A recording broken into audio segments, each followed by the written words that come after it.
because I saw a consistent need for support for the technicians I was working with. Coming from the U.S., I had a lot of opportunities that were not available to the production people on the continent.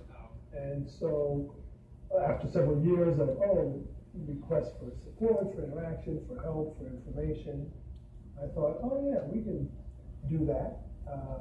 And so I slowly began to develop Lights, Camera, Diaspora.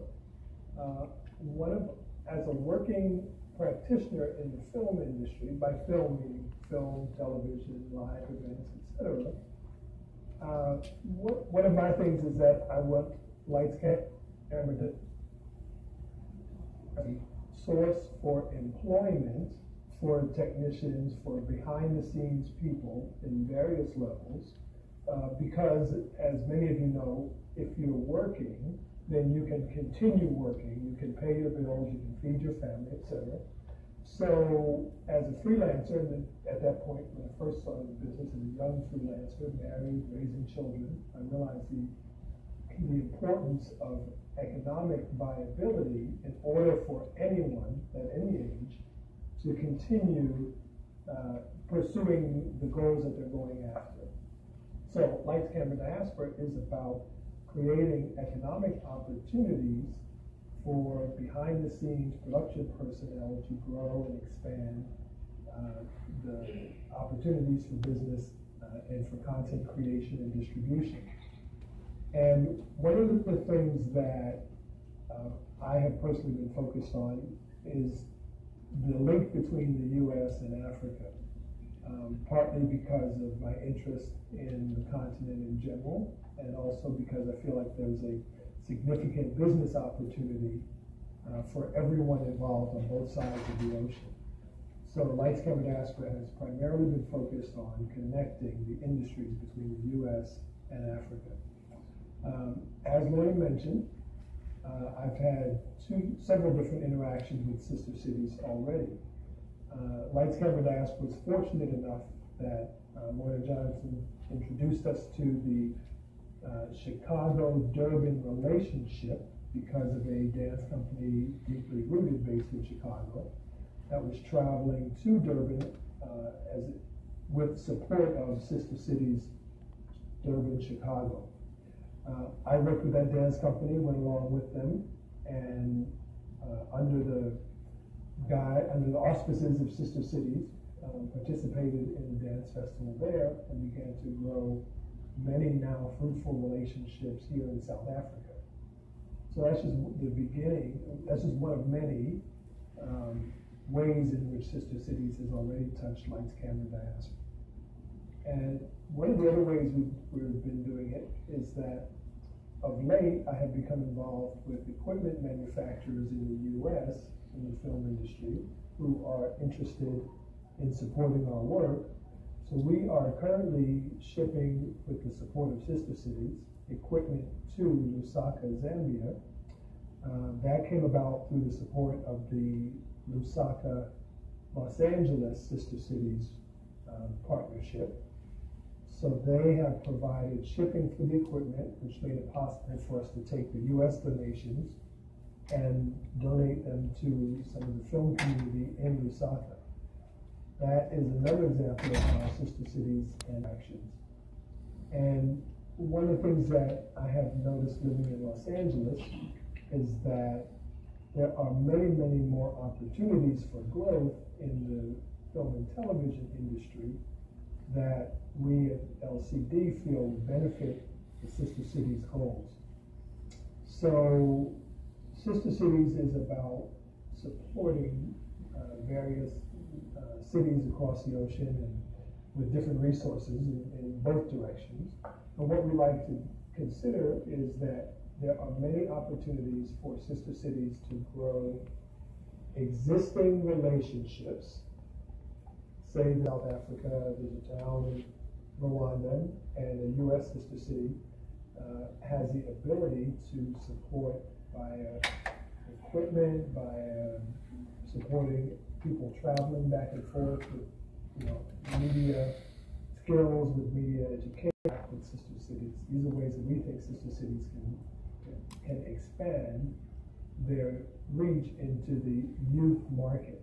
And as Ms. Johnson said, youth on the continent is generally considered below 35, and also, the typical sort of U.S. version of youth, which is, 16, 17, 18. But there are many people interested in the industry in Africa. Of 35 and below is typically youth, but at any age really, the sister cities could intersect with, support, provide resources, and so LCD is very interested in investigating, expanding, and discussing with sister cities how those things can take place.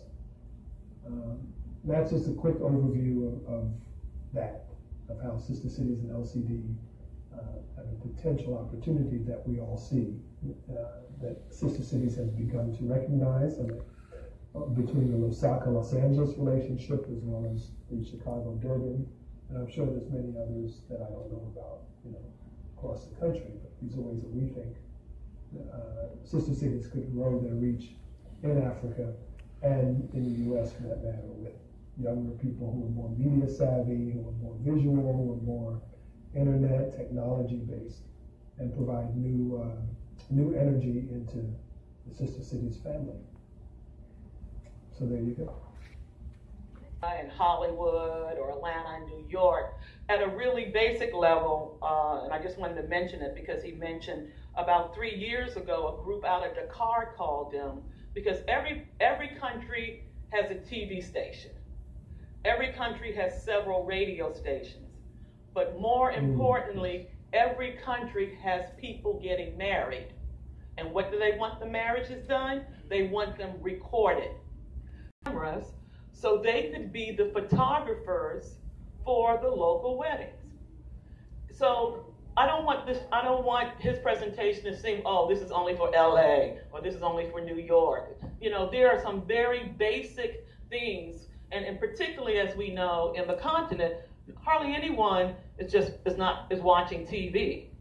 They're only one of the Media and Communications school here in TSU, and has done several partnerships. Is also a Nigerian by birth, so he'll add on to what Christian has said and some of the partnerships they're looking to do, and why having a university partnership is very important in your economic development model. Good afternoon, everyone. Good afternoon. Can you hear Christian? Yes, thank you, Christian, because you basically said a lot, as a foundation for some of the comments and remarks that I will make regarding this. But by way of participation, this is my first sister attending.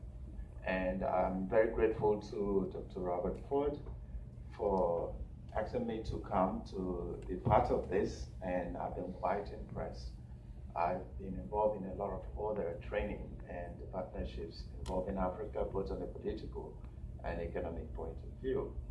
And to know that you have this expansive kind of program that is going on the continent is really, really admirable, and I commend all those that are involved in this. Yes, here actually I'm the chairperson of the Department of Radio, Television, and Film here at TSU. And I have produced over 5 feature films myself, including documentaries, and have been involved in training of African filmmakers, both here in the United States and in Nigeria. So what Mr. Pep said is very critical. So it's very critical for the future of the industry in Africa and other developing areas. Just as a background, for those of you who are not familiar with Nollywood, Nollywood is the name, the baptized name for the Nigerian film industry. And as of 2015, Nollywood represents the second largest employer of labor in Nigeria, second to agriculture. And to know that this took place in a very short period of time between 1992 and the current time, that's basically the history of Nollywood as we know it. And it all started, they said that necessity is the mother of invention. It all started by the sheer number of empty video cassettes that were being imported into Nigeria from Taiwan and other Asian countries. And people, the economy has tanked, and people were wondering what to occupy their spare time. And you have all these very bright traders in Lagos, the major commercial and in cultural capital of Nigeria, and Onitsha in the eastern part of Nigeria, which has the largest market of any country on the African continent. And Aba, which is an industrial also trading port. And these traders were fascinated with Hollywood, right? But they were trying to duplicate it. Stories abound about people, but nobody's telling those stories apart from what we see on television, and of course what we bought from Hollywood and the rest. So they decided to produce movies using the new cameras that are available and dubbing them on these video cassettes and selling them. The first movie that was produced that basically set the whole thing in motion was called Living in Bondage. And it's very interesting because Living in Bondage was actually written in Igbo, which is one of the major ethnic groups in Nigeria. And because of the huge success of Living in Bondage, it was dubbed in Yoruba and dubbed in Hausa.